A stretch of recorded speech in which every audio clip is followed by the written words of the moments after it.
ইলেকশনটা যথাসময়ে অনুষ্ঠিত হয়, কারণ আওয়ামী লীগ বিভিন্ন ওয়েতে এবং ভারত বাংলাদেশে ডিস্টেবিলাইজ করে ইলেকশনটাকে পিছানোর চেষ্টা করতেছে।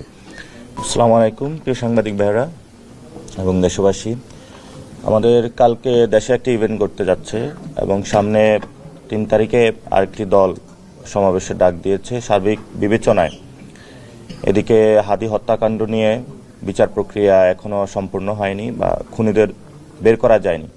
তো দেশের যে অস্থিতিশীল অবস্থা রয়েছে সেখান থেকে আমরা তাদেরকে বলেছি যে 12 তারিখেই ফেব্রুয়ারির 12তে যে ইলেকশনের ডেট ঘোষণা হয়েছে সে তারিখেই যাতে ইলেকশনটা আমরা সম্পূর্ণ করতে পারি এবং নির্বাচন কমিশনের এই ব্যাপারে কি পদক্ষেপ আছে সে বিষয়ে আমরা জানতে চেয়েছি। ওনারা আমাদেরকে ইনফর্ম করেছে যে 3 বাহিনী প্রধানকে ওনারা ডেকেছেন, কথা বলেছেন তাদের সাথে, তাদের সে সক্ষমতা রয়েছে, তারা আগামী ফেব্রুয়ারি 12 তারিখে ইলেকশনটা আয়োজন করতে চাচ্ছেন। আমরা জাতীয় নাগরিক পার্টির পক্ষ থেকে বলেছি যাতে এই ঘোষিত ডেট যেটা আছে এটার পরবর্তীতে যাতে ডেট না পিছায়, যাতে ইলেকশনটা যথাসময়ে অনুষ্ঠিত হয়, কারণ আওয়ামী লীগ বিভিন্ন ওয়েতে এবং ভারত বাংলাদেশে ডিস্টেবিলাইজ করে ইলেকশনটাকে পিছানোর চেষ্টা করতেছে।